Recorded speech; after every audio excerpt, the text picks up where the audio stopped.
तत्वदर्शी संत रामपाल जी महाराज के अमृत वचन। यदि इतनी लंबी उम्र भी हो जाएगी अक्षर पुरुष जितनी, तो भी अंत में तेरी मृत्यु होगी। क्यों? क्योंकि तुझे वो संत, वो सतगुरु नहीं मिले जो गीता अध्याय नंबर 4 के श्लोक 32 और 34 में कहा है। और वो तत्वदर्शी संत या तो परमात्मा थे या वो महापुरुष थे जिनको भगवान मिले, लेकिन उस समय ये ज्ञान डिक्लेयर नहीं करना था, सार्वजनिक नहीं करना था। आज ये दास भेजा परमात्मा बना के, ये याद रख लिए।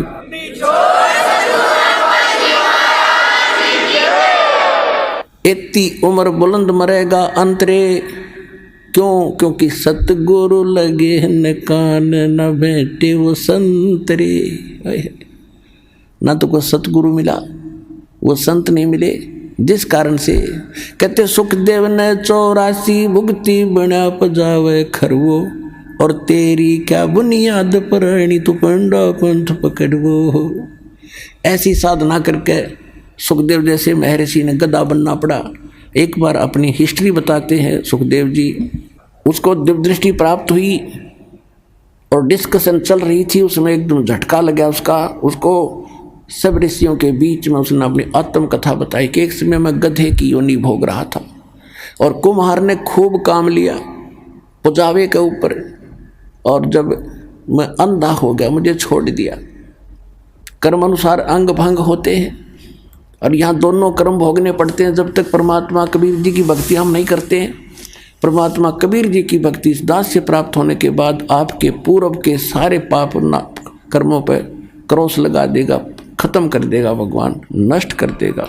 जब ही सतनाम हृदय धरो भयो पाप को नाश, हृदय से चिंगारी अग्नि की या पड़े पुराने घास। 1000 टन घास पड़ा हो अड़ंगा और उसमें एक माचिस की सीख लगा दे, सारे ने फूंक कर राख बना देगी और चलेगी तेज हवा, कहीं की कहीं जगह पड़ेगी, ग्राउंड साफ हो जाएगा।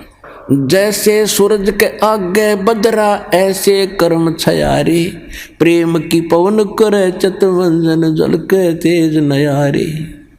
आत्मा और परमात्मा के बीच में ऐसे पाप कर्म बाधा बने हुए हैं जैसे सूर्य के बीच में बादल हों और तेज हवा चलती है, उन बादलों को तितर बितर करके और वो स्वच्छ प्रकाश आप तक पहुंचा देती है। ऐसे बताते हैं कि जैसे सूरज के आगे बदरा ऐसे कर्म छयारे, और प्रेम की पवन और करे चितमंजन फिर झलके तेज नयारे। यानी ये सतनाम का जाप करें, आत्मा में प्यार जागेगा, आंसू आने लगेंगे, आपके टप पड़ा करेंगे। मालिक की चर्चा जरा सी शुरू होती, अभी तो हमारे अंदर वो अड़े पड़े हैं पाप कर्म, हमें अंदर से वो उस स्थिति में आने नहीं देते आत्मा को।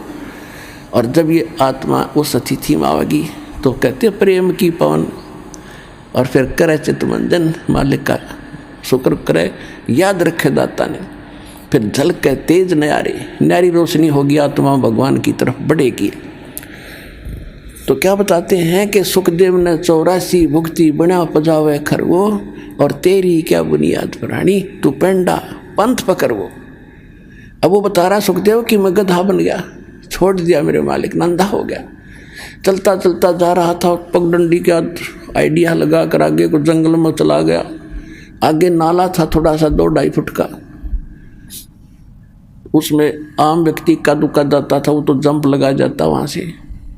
मुझे दिखाई नहीं दिया, मैंने अगले पैर फंसने लगे, मैंने जंप लगानी चाहिए, बीच में फंस गया, आगे मुंह टिक गया, पीछे बैक लग गई और पैर लटके भाई के।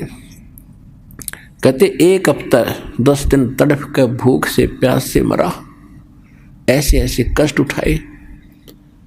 अब क्या बताते हैं सुखदेव ने 84 भुगती 84 लाख योनियों में कष्ट उठाए, और बिना पजावे खर माने गधा वो, और तेरी क्या बुनियाद प्राणी।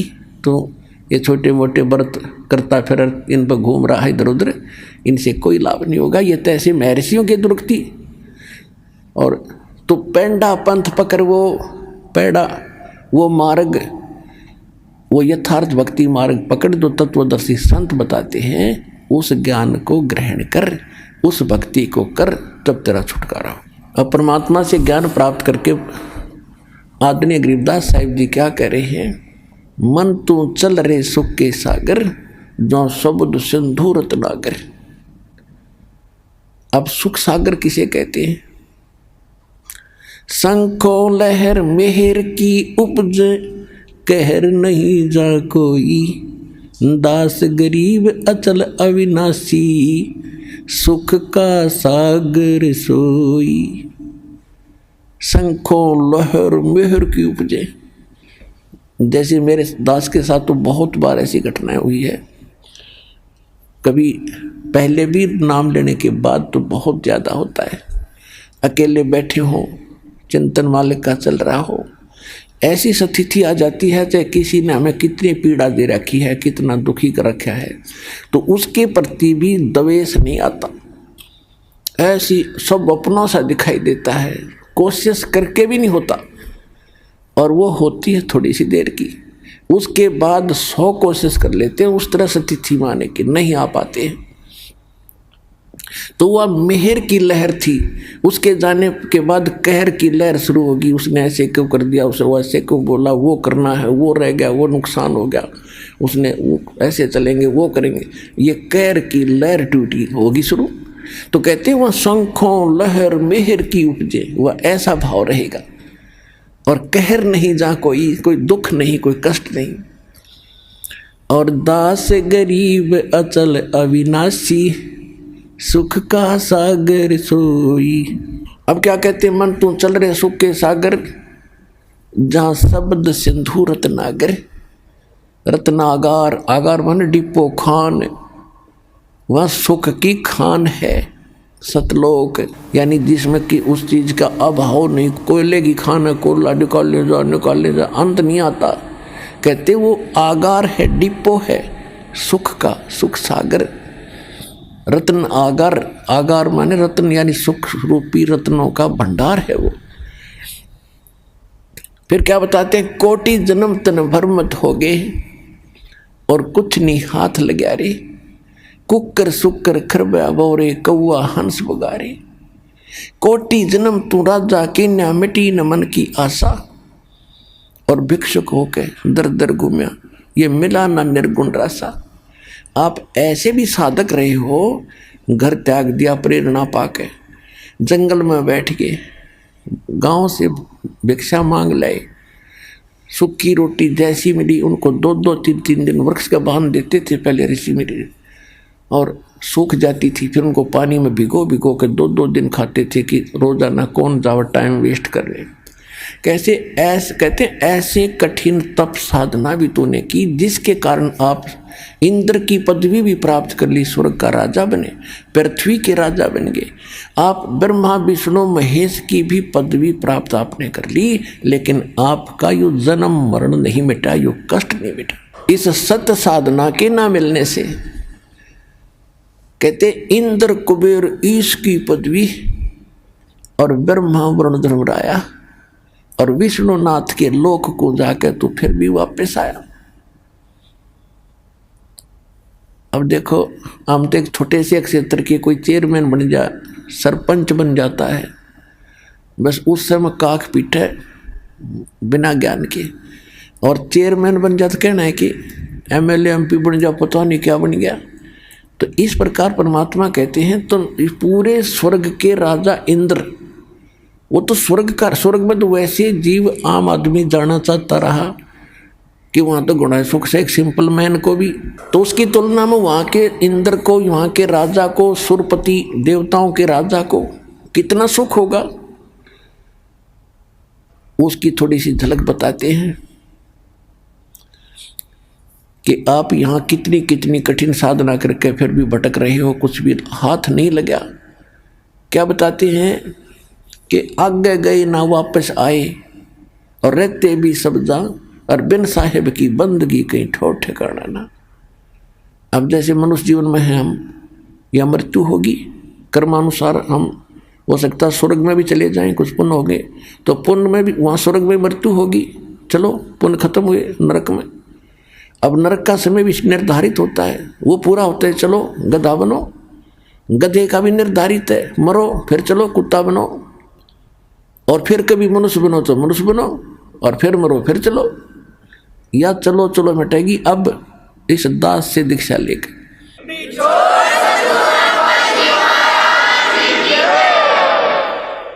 तो क्या बताते हैं कि एक समय मार्कंडेय ऋषि, देखो गीता अध्याय नंबर 4 के श्लोक नंबर 25 से लेकर 30 तक यही निर्णय दिया है कि जो भी जैसी साधना करा, कोई ब्रह्म साधना करता है, कोई देवताओं की पूजा करता है, कोई हठ योग करता है, कोई तपस्या करता है, कोई स्वाध्याय करता है, कोई अहिंसावादी तीक्ष्ण व्रत जैसे मुंह पर पट्टी बांध कर नंगे पांव फिरना, इसी को मोक्ष मान रहा है।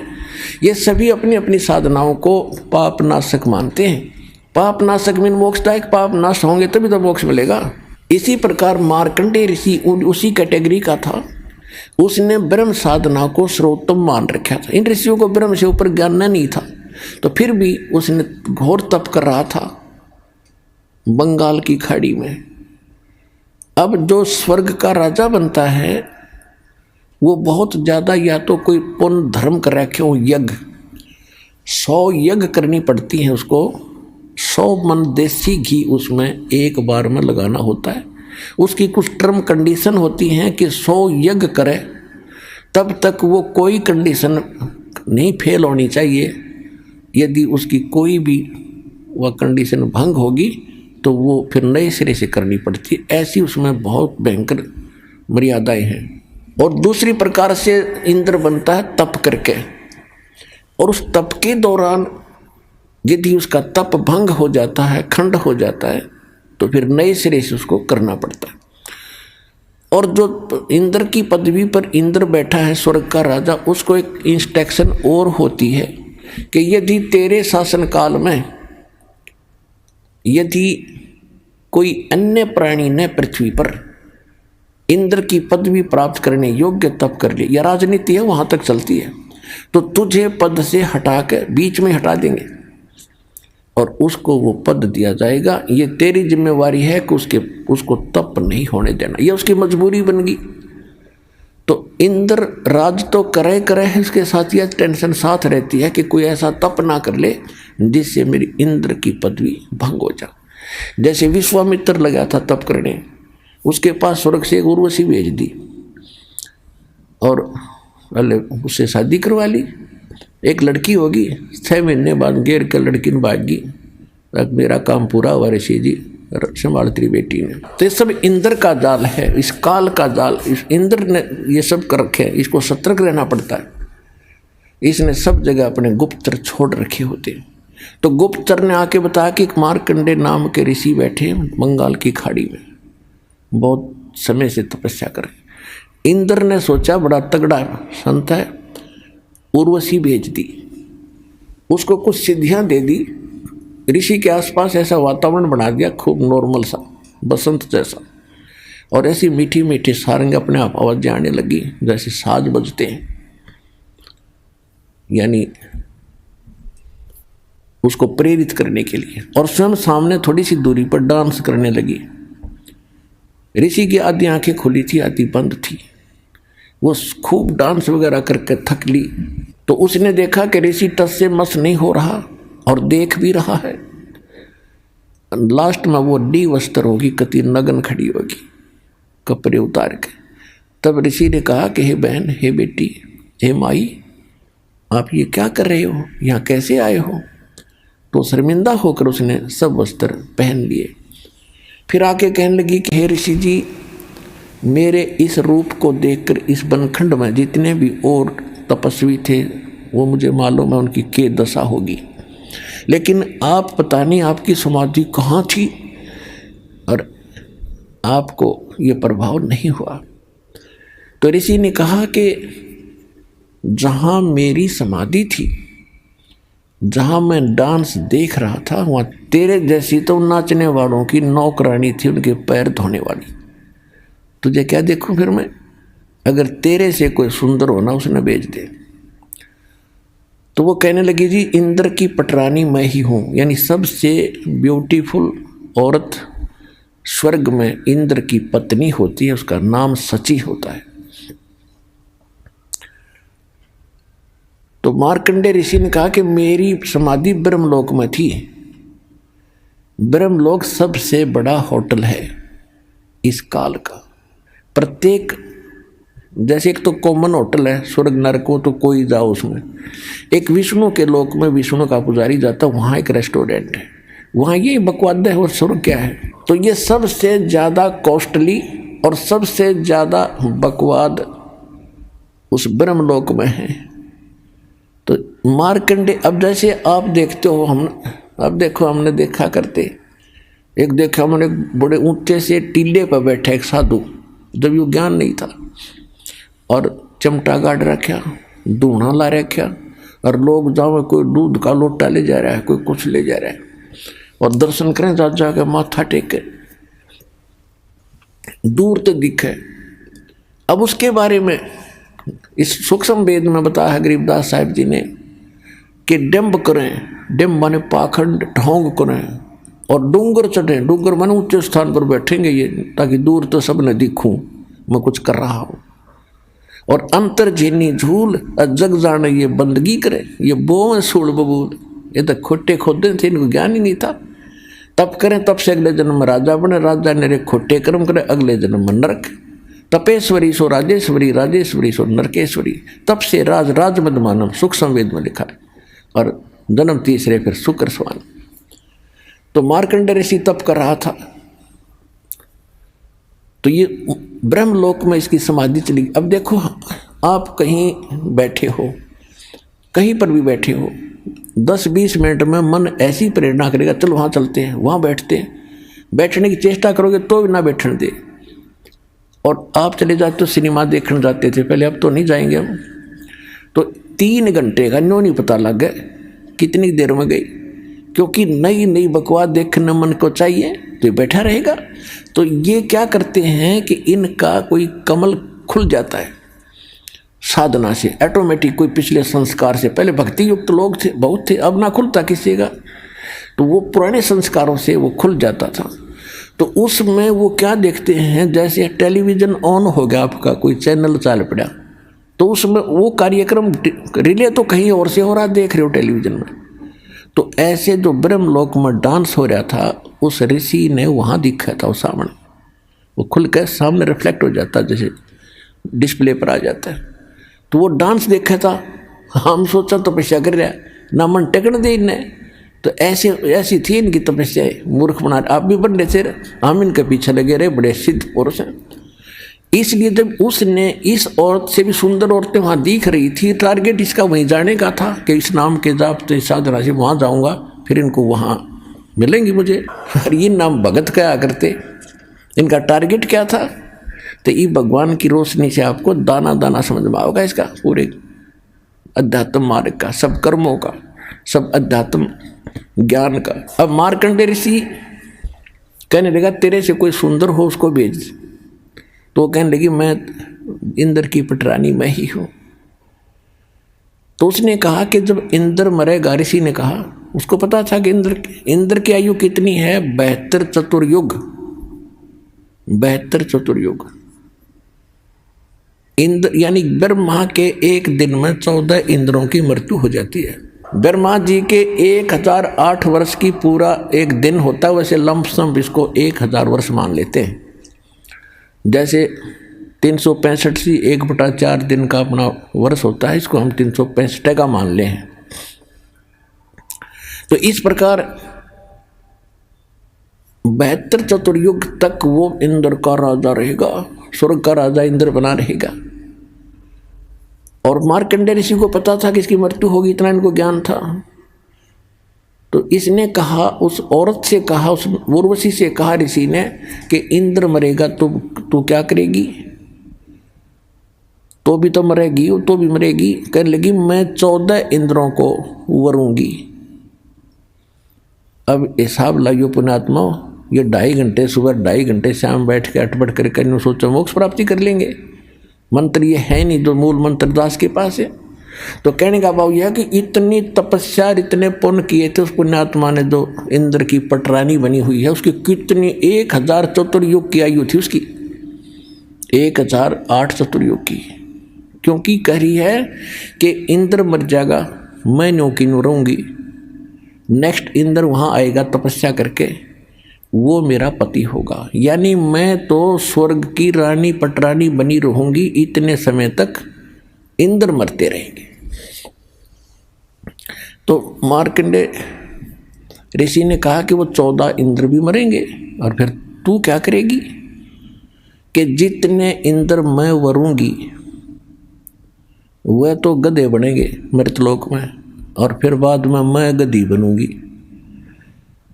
तो मार्कंडेय ऋषि बोला फिर मुझे वहाँ क्यों ले जा रही थी कि मैं अपनी इज्जत रखने के लिए, यदि मैं हार कर जाऊंगी तो मैंने दुआगन करेंगे, मुझे दंड देंगे, मजाक करेंगे, मेरी बेइज्जती करेंगे, तू हार का आएगी।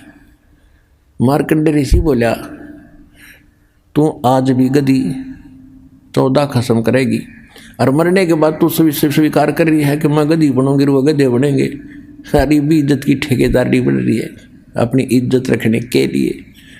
तो यह सब की बुद्धि भ्रष्ट हो रही है पुण्यात्माओं। अब इतने में इंद्र आ जाता है और आके कहा कि हे बंद नवाज, आप जीते हम हारे, इंद्र की गद्दी प्राप्त करो। मार्कंडेय ऋषि कहता अरे इंद्र का राज मेरे लिए तो काग की बीट है, मुझे नहीं चाहिए ये। आजा तुझे इंद्र ऐसी विधि बताता हूं कि आप ब्रह्मलोक में चले जाओगे, वह हजारों युगों तक और मौज करोगे, बहुत लंबा समय है। अब इंद्र क्या कहता है कि महाराज जी फिर देखेंगे, तो मौज करने दे। पुण्यात्माओं सबकी बुद्धि पर पत्थर पड़ गए। अब आप किसी व्यक्ति मित्र को जिसने समय पर टूक मिलते हो, अच्छी पोस्ट हो, थोड़ा बहुत धन हो, सामने घुट्टी लगा ले, तो उसको जाकर आप यूँ कहो कि भाई चलो भक्ति कर लो, ऐसे हो जाएगा वैसे हो जाएगा, और फिर ज्ञान तो आपको पता ही है कि गधे बनेंगे कुत्ते बनोगे। तो कहता फिर देखेंगे तो मौज करने दे। फिर के देखा गधा बने पास तो कुम्हार देखेगा, कर्म मारेगा, लठ तेरा 2.5 मन का बोरा धरेगा। देखना अब देख मूर्ख, ज्ञान सुन समझ और छोड़ बुराई ले, नाम भक्ति कर भगवान की। अब देखना है, फिर क्या देखेगा। तो ये इंद्र का बीमारी, वो राज ना छूटे, गुट्टी ना छूटे, वो ठाठ ना छूटे, वो जी फिर देखेंगे। अब कुछ दिनों के बाद इंद्र फिर आया। मार्कंडेय ऋषि एक चींटियों के कीड़नाल को देख रहा था। चींटियां कोई दूर जा रही थी, कोई दूर जा रही थी, वहां बैठा था काफी समय से। इंद्र का फिर टेंशन होगी, ये कौन ऋषि बैठा है, फिर तपस्या पे बैठ गए। तो उसने तुरंत आकर देखा ये तो मार्कंडेय ऋषि है। मार्कंडेय ऋषि से पूछा महाराज क्या देख रहे हो चींटियों में। मार्कंडेय ऋषि बोला कि मैं ये देख रहा हूं कि इन चींटियों में कितनी चींटियां कितने बार इंद्र की पदवी प्राप्त कर चुकी हैं। कि चींटियां और इंद्र की पदवी, हाँ जी। तो क्या देखा आपने कि इस इतने लाखों की संख्या में एक चींटी ऐसी है जो केवल एक बार इंद्र की पदवी पर रही है, क्योंकि सबके पिछले संस्कार कोड वर्डोमिन के अंदर लिखे हुए हैं, सबके अंतःकरण में जमा है। और ये डिस्प्ले जिसका चालू है अंदर का, ये सब के अंदर है मनुष्य में। तो सब उसका जिसका चालू हो गया कनेक्शन ठीक है, तुरंत बाहर देख लेगा उसका जो क्या हो रहा क्या नहीं, प्रत्येक प्राणी का। ऐसे ऋषि लोग पहले ये बताते रहे कोई भविष्य और भूत की कथा, लेकिन इसे कोई जटमट का कोई फायदा नहीं। हो तो हो लिया और होगा तो होएगा, इसमें वो चेंज नहीं कर सकते थे। चेंज तो ईब होंगे इस परमात्मा कबीर जी की रजा से। अब छुटकारा भी होगा।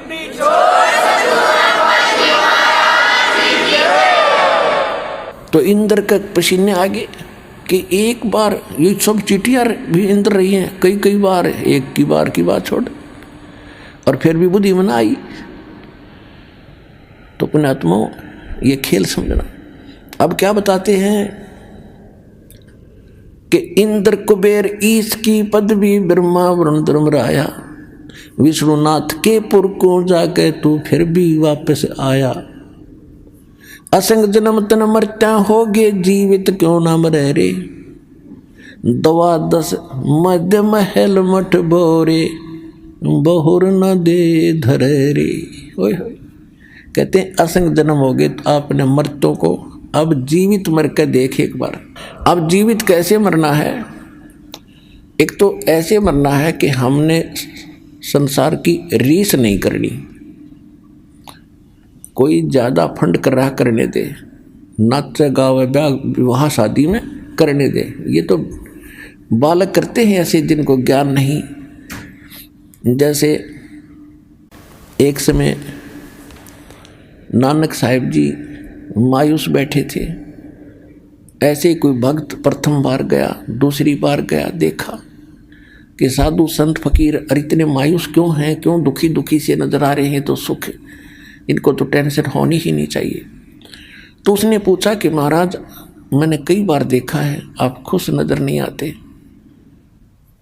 तो नानक साहिब जी ने कहा कि भाई किस चीज़ पर खुशी हो, एक पल में ना जाने यहाँ क्या बिजली गिर जा। कहते ना जाने काल की कर डारे और किस विध ढल जा पास आवे, और जिन्हां सिर ते मौत खुड़क दी उन्होंने केड़ा हासा। हमने तो भाई तुझे दिखा है ना जाने आके बिजली गिर जाएगी। जैसे उदाहरण के लिए अब जीत मरने के ऊपर बात चल रही है कि हम ब्याह करते हैं, बकवाद करते हैं, डीजे बजाते हैं, फंड करते हैं, नाचते और गाते। एक लड़का ऐसे ही पहले दिन तो खूब नाचे गाए, अगले दिन बारात जा रही थी, दुल्हे वाली गाड़ी टकरा गई, एक्सीडेंट हो गया। दुल्हे समेत रिलेटिव जो खास बैठे आ रहे हैं दुल्हे के साथ में, कोई भाई का बेटे, कोई बहन का बेटे हो, या कोई पति यानी कोई और विशेष, 8 के 8 मर गए इंक्लूडिंग वो दुल्हा। पहले दिन तो नाच रहे थे, कूद रहे थे, और फिर बाल पाड़ रहे, वो परिवार टक्कर मार रहे, हाहाकार मच गया। अब बजा लो डीजे। तो यहाँ संत बताते हैं अगर भक्त बनना है तो भक्तों की तरह चलना होगा, बकवाद नहीं चलेगी, ना भक्ति बनेगी, भगवान रुष्ट रहेगा आपसे। कहते ना जाने काल की गर्दारे किस विध ढल जा पास आवे, और जिनाते सिरते मौत खुड़क दी उन्होंने केड़ा हास आवे। तीन ब्याह शादी में बकवाद नहीं करनी जब भगत बनना चाहते हो तो। और सिंपल ब्याह करना, कति सिंपल। वचन से बेटा बेटी पराई होती है। जैसे ब्रह्मा विष्णु महेश का विवाह किया था दुर्गा ने, देवी पुराण में पढ़ के देखियो। दुर्गा थी, 3 लड़कियां थी, 3 पुत्र थे। बड़ी का नाम सावित्री, ब्रह्मा से ब्याह दी, विवाह कर दिया, जा बेटा अपना घर बसा। दूसरी का नाम लक्ष्मी था, विष्णु जी से ब्याह दी कि तेरी पत्नी तू इसका पति जाओ, विवाह अपना घर बसाओ। ऐसे पार्वती शंकर का ब्याह दी फर्स्ट टाइम, और जा बेटा घर बसा, हो गया ब्याह। ना को बाती था, ना बराती था, ना डीजे बाजा, ना को हलवाई कढ़ाई चढ़ाई। तो भाई ब्याह करना ढंग से करो, कुछ रीस हुआ भी कर लो। ये बाद में शिव जी की बरात का डर फंड करें, ना शिव जी ना कुछ और, यहाँ अब भी फंड करेंगे। तो इस तरह की जो बकवादे हैं ये बिना ज्ञान के हम करते रहे, ये त्यागनी पड़ेगी। तो इस प्रकार हमने अपने इन सभी परंपराओं को कम करके और सिंपल वे से विवाह करेंगे, तो इससे हमारा 80% वजन टेंशन घटेगी। हम बेटी को दुश्मन मान बैठे इन परंपराओं के को बढ़ा के। हम ऐसे अबोध बालक हैं, जैसे जेठ की धूप में जून के महीने में बच्चा घर से निकल जाता है नंगे पैरों, छोटा सा बालक है, ठुमक ठुमक करके, और बाहर जाता है तो रेत में पैर जलते हैं, रोता है, फिर बैठ जाता है, पड़ जाता, पड़ कर फिर चूतड़ भी जले। पहले तो पैर जले थे, ये फिर और दूना रो रहा है। तो हम आज ऐसे बालक हैं, गलती करते हैं, एक और कर लेते हैं, वो दूना दुख हो रहे। तो हमने इनसे बचना है, इन परंपराओं में नहीं फंसना है, तभी हम भक्ति कर सकेंगे। हम यात्री हैं, हम सफ़र कर रहे हैं अपने भक्ति पर, और यात्री ज़्यादा वजन लेकर नहीं चल सकता। जब सारे घर ने ठा के चले तो किसा समझदार होगा वो। तो आप जी ने ये परंपराओं की गठड़ी अब रख देनी है, सिंपल वे से विवाह करें। ठीक है, जैसा आपको गुजारा दिया है मकान बना लो, लेकिन उससे काम नहीं लगे रहे। ना एक और बना लो, एक प्लाट और ले लूँ, और कल मृत्यु हो जाएगी, फिर उस प्लाट में कुत्ता बन कर बैठेगा पूछते साफ करके। तो यह अकल साथ रखियो भगवान वाली। अब प्रसंग चल रहा है कि असंग जन्म तो न मरता होगे, जीवित क्यों ना मरे रे।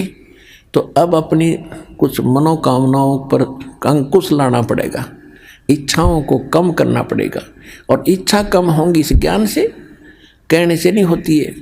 ये तो ज्ञान खड़ा दिखाई देगा आपको जब बकवादों में मन चल लेगा ना भाई, नहीं नहीं, ये आदेश नहीं है और ये यूजलेस है।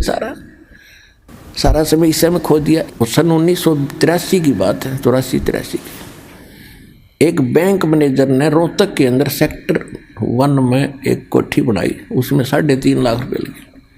आज तो वह मेरे ख्याल में 35 लाख में भी ना बने, और कुछ बैंक से लोन ना ले जैसे भी।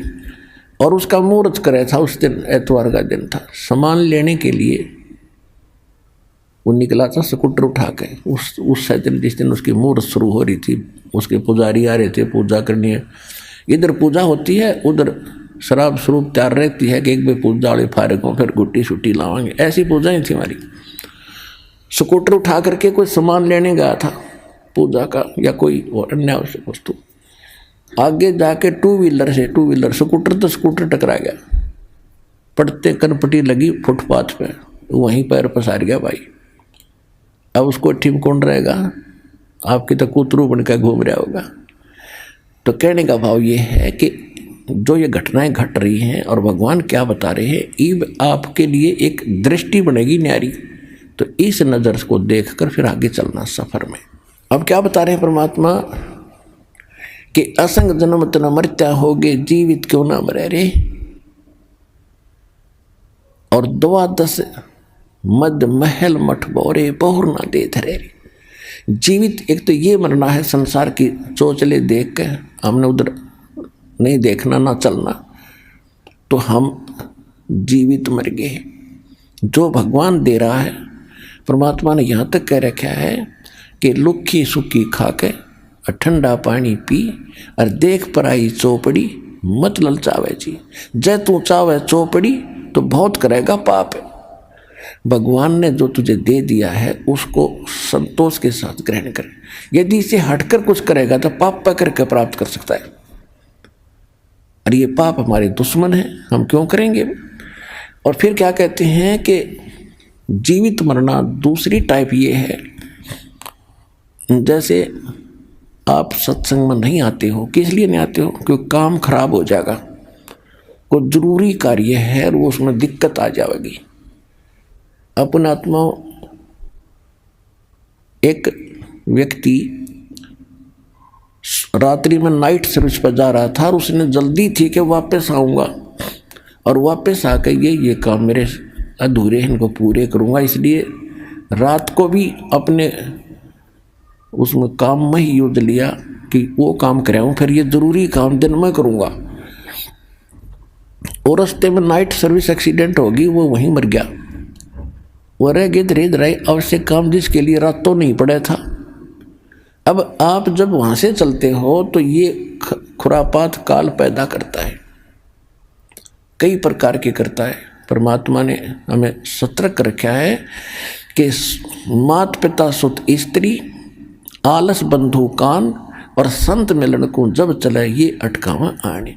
इनका अटकाया अटके नहीं, डटे नहीं,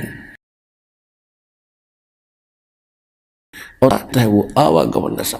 मात पिता सुत स्त्री, छोटे बच्चों के लिए जिन माता पिता को ज्ञान नहीं है वो बाधक बनते हैं। कहाँ जाता है? तीसरे दिन भाग जाता है। तू पढ़ता नहीं है, तो नौकरी नहीं करता है, नाश होएगा, है तो बर्बाद हो जाएगा। और जिनके माता पिता को ज्ञान है वो बच्चे बाप बन जाए, फिर कहाँ जाओगे? बूढ़े हो रहे हो कि तो गिर जाओगे, चोट लग जाएगी, क्या रखा है? वो तो नास्तिक है, वो सब उठपट बताता है। अब माता पिता को ज्ञान हो गया और बच्चों के वश हो गया, किराए में उनको मांग करना, फिर भी जैसे तैसे वो आता है, उनका अटके नहीं। अब किसी की स्त्री बाधक बनती है, ज़्यादातर बहनें बाधक बनती थी, पहले ज्ञान नहीं था। अब तुम्हारी बहनें बल्कि आगे आ रही हैं, ज्ञान से पता होता है।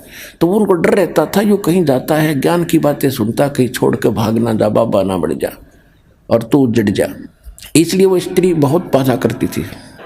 अब बहनों को ज्ञान है, ये आगे को आती हैं, तो पति को ज्ञान नहीं है तो वो बाधक बन जाता है, क्या नहीं जाएगी वहाँ पर, क्या रखा है वहाँ पर, तीसरे दिन भाग जाती है, ये है। या फिर आलस है, फिर देखेंगे इब का नहीं चलती सत्संग, अगले हम चल लेंगे। एक बार हमने सत्संग रखा था, स्टार्ट किए थे, दूसरा ही सत्संग था, खुले सत्संग शुरू किए जो 5-5 दिन के, 7-7 दिन के। एक कोई कर्मचारी था भगत, तो उसने अर्जी लगाई कि छुट्टी मिल जाए भगवान, सत्संग में जाऊंगा। छुट्टी मिल गई, छुट्टी मिल गई तो ने सोचा कल चलूँगा, छुट्टी मेरी सत्संग के लिए है, ने सोचा कल देखेंगे, आज तो थोड़ा रेस्ट कर लूँ। अगले दिन फिर बोला, दूसरे दिन कि श्याम सिंह ने देखेंगे। श्याम सिंह एक रिश्तेदार आ गया, बहन का पति, और उसने लेनी थी भैंस। वो बोला चल मेरा भैंस दिला के ला। अब उसने ना नहीं कर सकता, तो पहले तो गांव में दिखाई, कोई पसंद नहीं आई, फिर दूसरे गांव में, फिर तीसरे गांव, यानी 7वें दिन बिना भैंस लिए दोनों वापस आ गए। इतना सत्संग पूरा हो लिया। तो जब उसने यो ज्ञान सुना, जब ने बोला जी आलस मार गया मैंने, कहते आलस कर लिया, तो फिर देखूंगा, तड़को देखूंगा, परसों देखूंगा। तो और शाम ने भी नीत नहीं थी, कल देखूंगा, ये सोच रहा था। जब लेट से हो गया, इतना मुँह आ गया, और 7 दिन धक्के खाता फिरा, कि गोबर में पड़ा, कि कहीं किसी का सोया, कभी रोटी मिली ना मिली, पैदल चले। वो 7 दिन मेरे बिरान माटी में गए, 6 दिन। अरे कान पकड़ दिया, सीधा आया करूँगा, ले छुट्टी मिलते बा क्या करूँगा।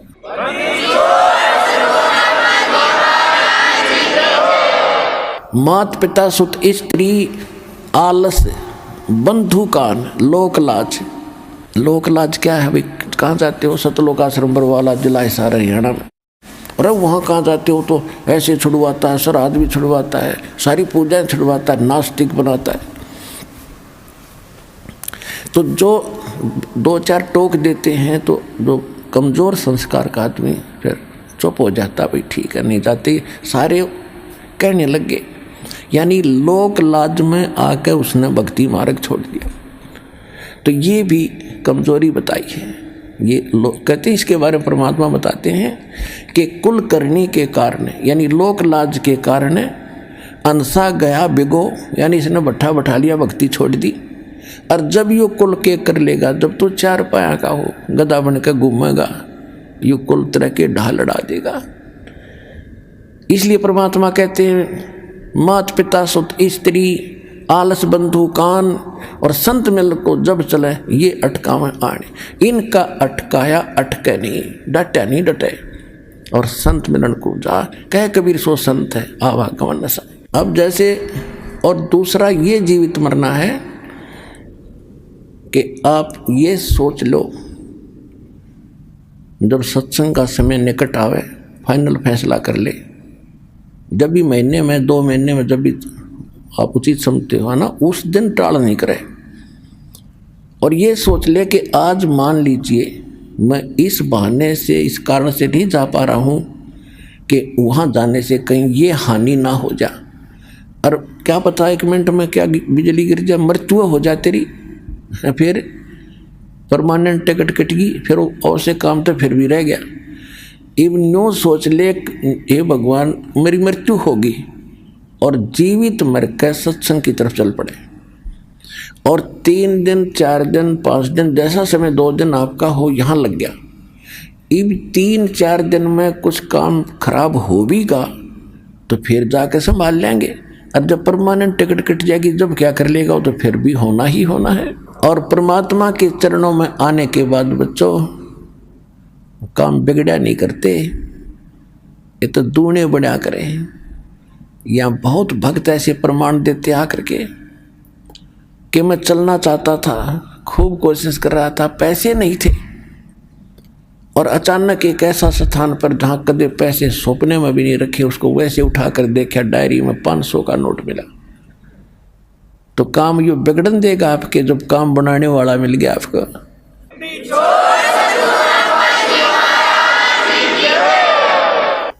अब क्या बताते हैं, असंग जन्म तन मरत्या होगे, जीवित क्यों ना मरे रे। ये जीवित मरना है। और 12 दरमद मैल मठ बोरे, बहुर ना दे धरे रे।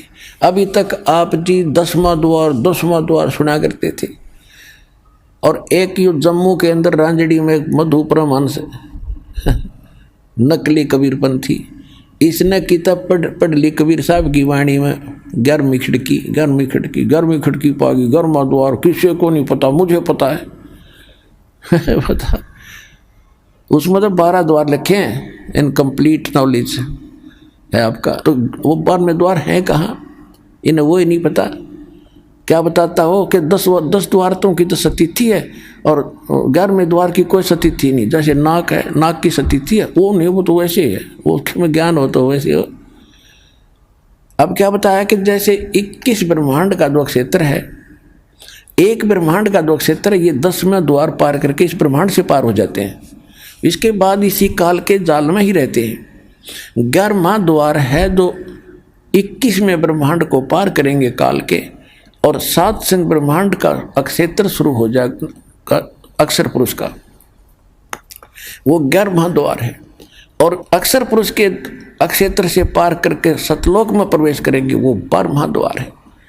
ता गरीबदास जी कह रहे हैं, 12 दर महल मठ बोरे, ए भोले आदमी, वो तो 12वां द्वार पार करके वो स्थान है, शाश्वत स्थान, जहाँ बोर ना दे धरे रे, जहाँ जाकर फिर जन्म मृत्यु नहीं होती। गीता अध्याय नंबर 15 के श्लोक नंबर 4 में कहा है, गीता अध्याय नंबर 18 के श्लोक नंबर 62 में कहा है। वो स्थान तो 12वां द्वार पार करके है। फिर बताते हैं, दोजक भिष्ट सभी तें देखे राजपाट के रसिया, या जैसी साधना तुम कर रहे हो इनमें दोनों मिलते हैं, स्वर्ग भी नरक भी 84 लाख योनियां भी। दोजक भिष्ट सभी तें देखे राजपाट के रसिया, और 3 लोक से तृप्त नाही यो मन भोगी खसिया। इस मन की इतनी गंदी आदत है, इतना बेईमान है यो, इसको 3 लोक का राज दे देना तो भी यूँ सोचा और मिला कि तो थोड़ा सा। जैसे कोई सरपंच बन जाता है और वो मीटिंग में जाता, चेयरमैन के अधीन होता है, तो उसने वो नो सोचा अगली बार चेयरमैन बनो जब कम बात पड़े। अब चेयरमैन बनने के बाद वो क्या सोचता कि एमएलए बनो जब बात बने, भाई नहीं बात बनी। एमएलए बनने के बाद उसकी टेंडेंसी ये बन जाती है वो मंत्री बनो ताकि मैं बात सार रस आवे, नहीं बनी बात। अब मंत्री बनने के बाद उसकी नीयत रहती है मुख्यमंत्री बनो तो चौधर पूरी हो, और मुख्यमंत्री बनने के बाद इन्होंने सोचा बस प्रधानमंत्री बनो, फिर देखना क्या इतना मृत्यु हो जाएगी, गधा बनेगा, फिर संतरी बनिए बड़ा कुत्ता बन के। कहते हैं सतगुरु मिले तो इच्छा मेटे पद मिल पदे समाना। ओए होए, सतगुरु मिलेगा तो ये इच्छाओं को खत्म करेगा, और पद मिल पदे समाना। जैसे आपको बताया था कि सारे असंख्य ब्रह्मांडों रूपी बाग का मालिक है कबीर भगवान, और उस बाग के मालिक का माली गरीबदास आए। उन्होंने ऐसी जड़ी बूटी हमें बताई जो उस परमात्मा के, और ये दास बना दिया नौकर उस बाग के माली का, और आप उसके पौधे हो। ऐसी जड़ी दे दी कि आपको हरे भरे रखूंगा।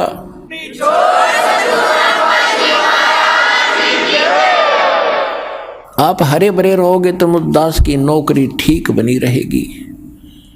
अब जैसे बाग में माली का नौकर क्या देखता है, उसको इंस्ट्रक्शन होती है माली की तरफ से कि ऐसे पेड़ बाहर फैलता है, उसको साइडों से काट दे ताकि फले फूले सीधा चले। तो आपके अंदर जो बेमतलब की इच्छाएं हैं इस ज्ञान से ऐसे काट दी जाएंगी, नहीं सीधे चलो, बकवास छोड़ दो। सतगुरु मिले तो इच्छा मेटे पद मिल पदे समाना, और चल हंसा उस लोक पठाऊं जो आदि अमर स्थान। ओए होए, आदि अमर शाश्वतम स्थान है कि सतगुरु मिलेंगे तो ये सब इच्छाएं खत्म करेगा। सबसे पहला काम ये होगा। और फिर पद मिल पदे समाना, यहाँ देखो ये सुख संवेद है, ये तत्व ज्ञान है, इसके गजब के गुण रहस्य जो कैसे समझ सकते हैं अज्ञानी। पद, यहाँ पद मिल पदे समाना, पद इसके 2 पद हैं और 2 अर्थ हैं। एक तो पद्धति होती है, पद्धति way of worship, method of worship, उसको पद बोलते हैं, पद्धति। एक है गीता अध्याय नंबर 15 के श्लोक नंबर 4 में कहा है कि तत्वदर्शी संत की प्राप्ति के उपरांत परमेश्वर के उस परम पद की खोज करनी चाहिए, जहां जाने के बाद साधक लौटकर फिर कभी संसार में जन्म मृत्यु में नहीं आते, वो पद। तो यहाँ इस अमरवाणी का ये अर्थ बनता है कि सतगुरु मिले तो इच्छा मेटे, पद मिल पदे समाना। यह पद माने पद्धति, भक्ति की श्रेष्ठ विधि। तू पेंडा पंथ पकड़, वो मार्ग जब मिल जाएगा, सही भक्ति पद मिलेगा आपको, पद्धति, तो उससे वो पद मिलेगा, उस पद में समा जाओगे, जहाँ उसमें पहुँच जाओगे, जहाँ जाने के बाद फिर कोई कष्ट नहीं, सुख सागर प्राप्त होगा, फिर मृत्यु नहीं, दोबारा नहीं आना पड़ता। सतगुरु मिले तो इच्छा मेटे, पद मिल पदे समाना, और चल हंसा उस लोक पठाऊं जो आदि अमर अस्थाना। वहाँ क्या सुख है? चार मुक्ति जहाँ चंपी करती माया होरी दासी। अब हम चार मुक्ति सुना करते थे, वो चार मुक्ति स्वर्ग में होगी, महास्वर्ग में होगी, वहाँ खत्म हुआ, वो समय पूरा हुआ, फिर नरक में वो कहाँ गई? मुक्ति खत्म हुई, वो तो उनका समय निर्धारित है। और कहते हो वहाँ सदा तेरे चरणों में पड़े रहेंगे, वो सुख। चार मुक्ति जहाँ चंपी करती माया होरी दासी, दास गरीब अब पद पर से, वो मिले राम अविनाशी। ओए होए होए।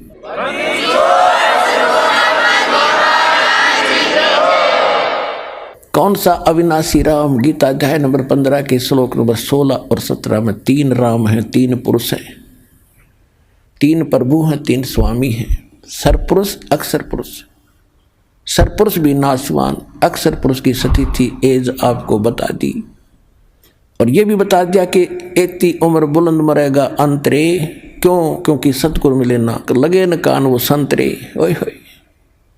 एती उम्र बुलंद मरेगा अंतरे, सतगुरु लगे न कान न भेंटे वो संतरे। तो यहाँ क्या बता रहे हैं? सरपुरुष और अक्षर पुरुष ये दोनों, इनकी ये नासवान स्वयं लिखा उसमें, और जितने इनके अंतर्गत प्राणी वो भी जन्म मृत्यु के अंदर है। उत्तम पुरुषत्व अन्य परमात्मा इति उदाहरत, ये लोग term अविषय विभर्ति, वो है अव्यय ईश्वर है। अव्यय माने अविनाशी, वास्तव में विनाशी। यहाँ बता रहे हैं कि चार मुक्ति जहाँ चंपी करती माया होरी दासी, दास गरीब अभय पद पर से, वहाँ वो मिले राम अविनाशी। तो उसकी विधि इस दास के पास है, शीघ्र से शीघ्र ग्रहण करो, मर्यादा से भक्ति करो, अपना कल्याण करवाओ। बोलो सतगुरुदेव।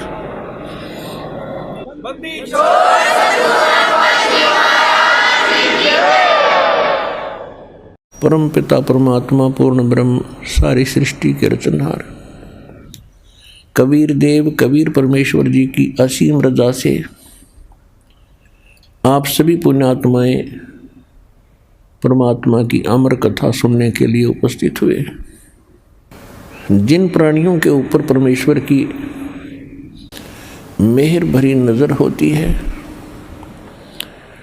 उन्हीं को ये प्रेरणा मिलती है, उन्हीं के अंदर एक तड़प उठती है परमात्मा पाने की, अच्छे कर्म करने की, और उन्हीं को वो ठीक ठिकाना सतगुरु और यथार्थ सत्य स्थान मिलता है, जहाँ पर वो वस्तु उपलब्ध होती है। जो भी पुण्यात्मा पुण्यकर्मी प्राणी परमेश्वर कबीर जी की शरण में इस दास के माध्यम से आ रहे हैं, बहुत ही पुण्यकर्मी प्राणी हैं, क्योंकि डॉक्टर को ज्ञान होता है कि ये यहाँ आ गया है तो इसका ट्रीटमेंट ठीक होगा, इसका जीवन बच जाएगा। क्योंकि कुछ ऐसे हॉस्पिटल होते हैं, उन्हीं में उन विशेष डिसीज की ट्रीटमेंट क्योर होता है। आइए अब हम उन श्रद्धालुओं के अनुभव जानते हैं जो जगत गुरु तत्वदर्शी संत रामपाल जी महाराज जी से दीक्षा प्राप्त कर चुके हैं तथा उनके द्वारा बताए गए भक्ति मार्ग पर चल रहे हैं। नमस्कार सर। नमस्कार सर। सर क्या नाम है आपका? मेरा नाम धनीराम दास है। 15 साल से रेगुलर भोपाल में रह रहा हूँ, टेलर का काम करता हूँ। सर संत रामपाल जी महाराज की शरण में आने से पहले आप क्या भक्ति साधनाएं करते थे? मैं भक्ति पहले देवी देवताओं की करता था और स्टार्टिंग में पहले मैंने एक गुरु बनाए थे जो उनका नाम मौनी महाराज है। वो कुरवासे के रहने वाले हैं, कुरवासे में उनका स्थान है। और इसके बाद में उनसे मेरे अंतरात्मा शांत नहीं हुई। फिर इसके बाद में 1999 में आसाराम जी महाराज को गुरु बनाया। 3-4 साल उनकी भक्ति जो उनने मुझे बताई, मैंने उसी हिसाब से उनकी भक्ति करी। लेकिन जो मुझे आत्मलाभ मिलना चाहिए, जो मैं चाहता था, वो मुझे नहीं मिला है। लाभ तो हुए, लेकिन जो लाभ चाहिए था आत्मा के लिए शांति का, वो नहीं मिला। फिर इसके बाद तीसरे गुरु मैंने कुमार स्वामी जी को, उनसे मैंने वृंदावन में दीक्षा ली। तो 1.5 साल तक मैंने उनकी भक्ति की, उनने जो बताई वो भी मैंने की। इसके बाद मधु परमहंस जी के सत्संग में भी गया मैं, वहाँ का भी मैंने अनुभव किया। फिर इसके बाद में मैं सत्संग सुनने का मुझे बहुत शौक़ था, बहुत अति शौक़ था। सत्संग ही सुनता था और टीवी पे। तो सत्संग देखते देखते अचानक क्या हुआ कि सत्संग 2011 में संत रामपाल जी महाराज का सत्संग आ रहा था टीवी पर।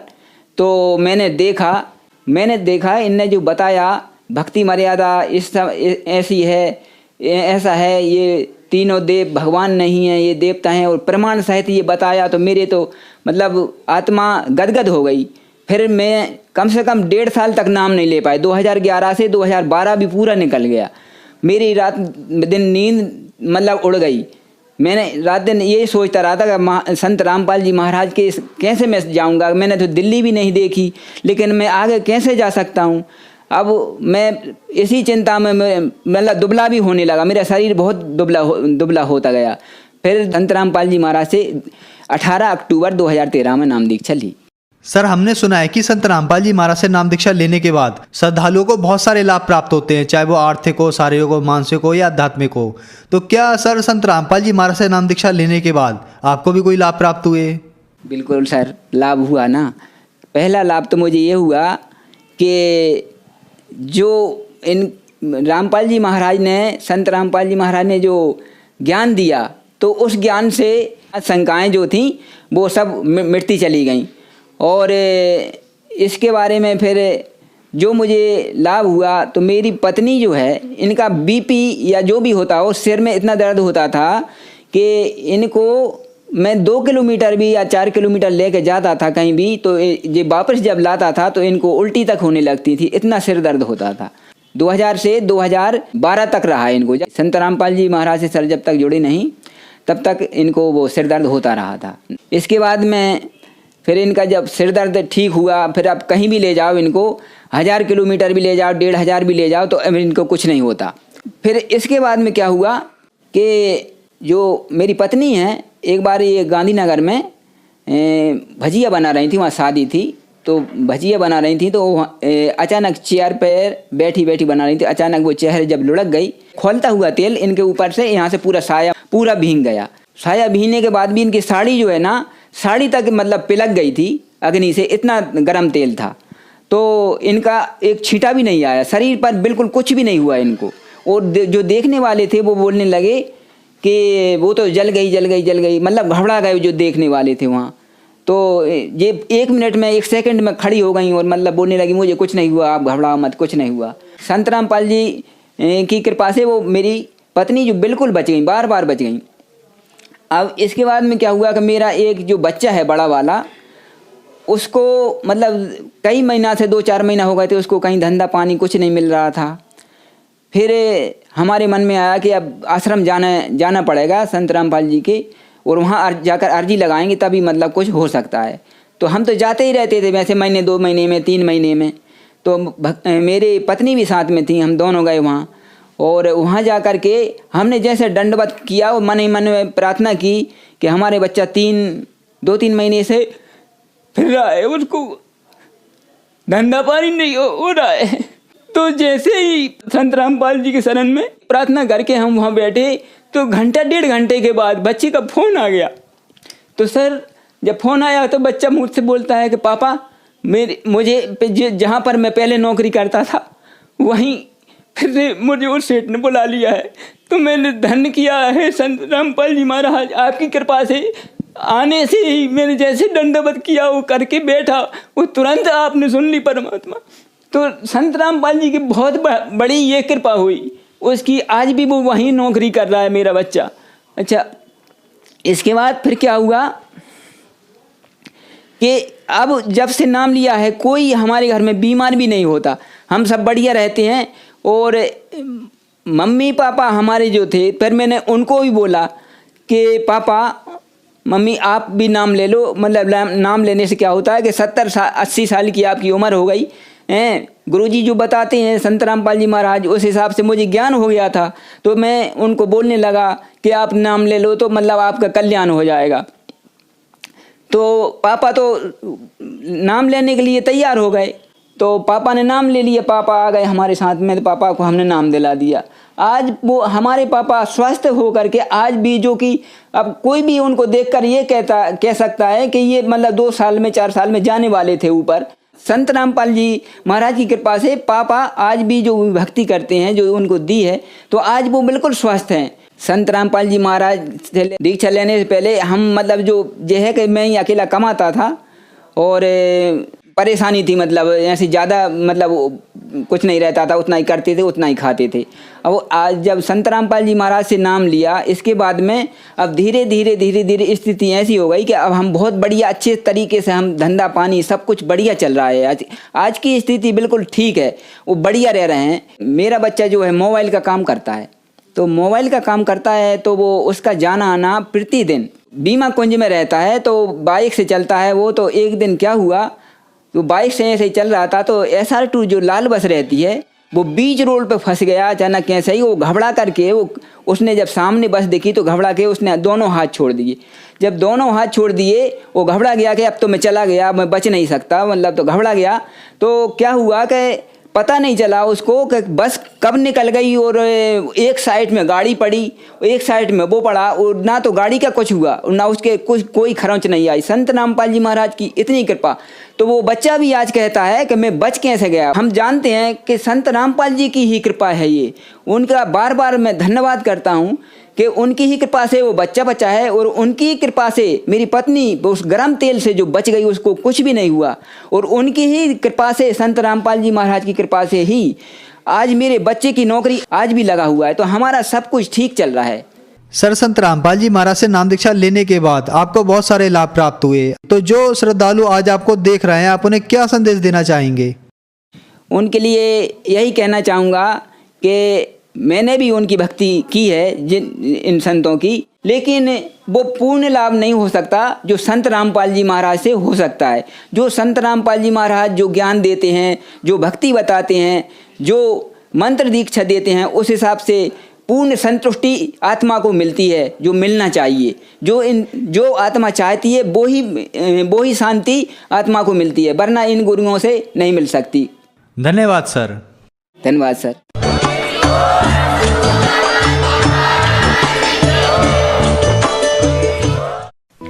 आप सुन रहे थे जगत गुरु तत्वदर्शी संत रामपाल जी महाराज के मंगल प्रवचन। अधिक जानकारी के लिए संपर्क करें